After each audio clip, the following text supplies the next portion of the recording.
Hey, thanks for joining us out here today. This is Corey with Sunlight Contractors, and we're on Dumaine Street in Mid-City, New Orleans. We're going to be insulating this renovation with open cell spray foam. We've already sprayed the attic, and due to the fact that it's so tight and so dark up there, it's not very good for footage, so we're mainly going to make this video about the walls. So as you can see here, we're starting out with prepping everything. If you do a job with us, you'll hear me say it, but I'll say it here. It is much easier to keep foam off of stuff than it is to get foam off of stuff. So it's very important that everything gets prepped that you don't want foam on.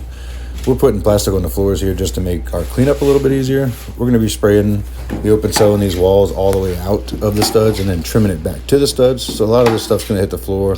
The plastic just makes it easier for us to pick it up after the fact. But in most cases, in this area at least, most houses are balloon framed and they have no exterior house wrap or vapor retarder like you see here. So you'd have to use a closed cell foam. We're able to get away with using open cell foam because of this house being fully gutted inside and outside and the house wrap already being up.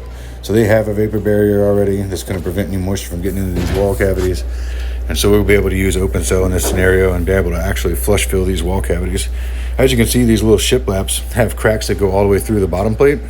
So despite the fact that it is platform framing, there still is infiltration getting into those walls if not using foam.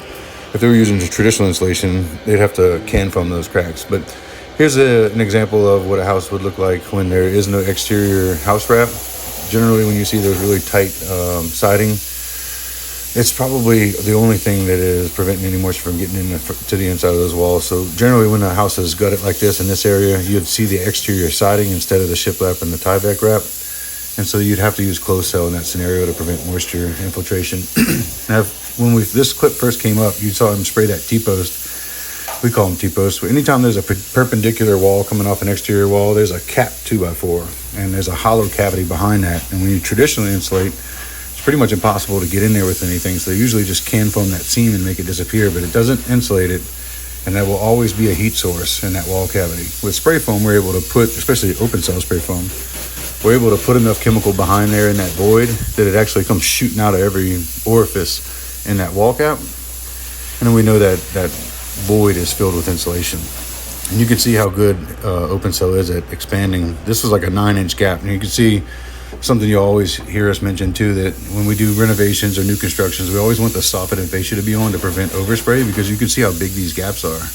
That's like a 9-inch gap that he's being able to close with just foam. And you saw on that plastic, there's relatively very little drips on the outside. So it was able to seal it pretty efficiently, but without the soffit and fascia up, it is a cause for overspray concerns. So with this one being such a small section, we just hung some plastic to make a temporary soffit so that we didn't have overspray issues.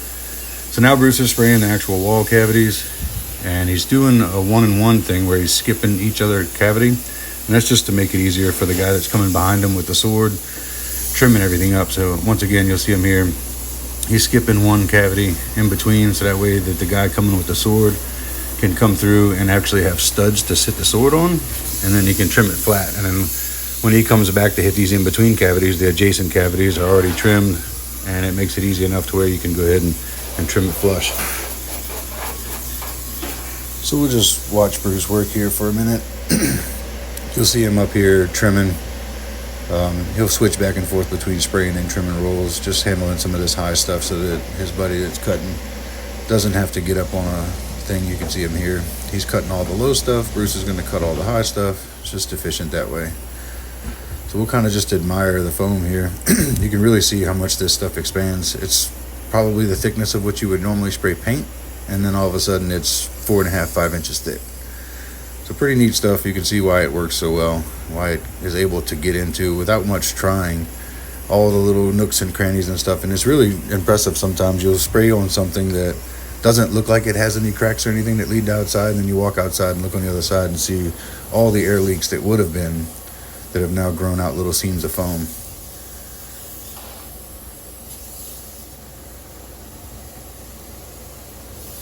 Pretty impressive stuff, huh? So we'll just go through, and normally we'll make one pass on everything. We'll go through and trim it all up so that we can see anything, any little holidays, any little skip spots, anything where maybe some foam shrunk. That is a thing, depending on atmospheric conditions and stuff like that. You can have a little shrinkage sometimes. It is a cool day today. So we'll expose all that by trimming and then go back up and touch it up. So this is towards the end of the job here. We're just basically cleaning up now. As you can see, everything is sprayed flush, trimmed back for sheetrock. So the only thing left to do now is clean up and get out of here. It's worth noting the only place on this house we haven't personally insulated is the subfloor. There isn't a better insulation product, in my opinion, than close-cell spray foam for a subfloor, especially in this climate zone. But as you can see here, there's not much access for us. There's no room underneath here. It's about 8 inches. I'm looking through a 6-inch hole. So until we come up with a solution on how we can get a man underneath there and get to every spot, we're going to have to tackle that at a later date. I appreciate y'all sticking around and watching this video. If you are anywhere within about 3 to 4 hours of the New Orleans metro area, you can visit our website and fill out the contact form there, or give us a call at 504-919-9993. That website is sunlightcontractors.com.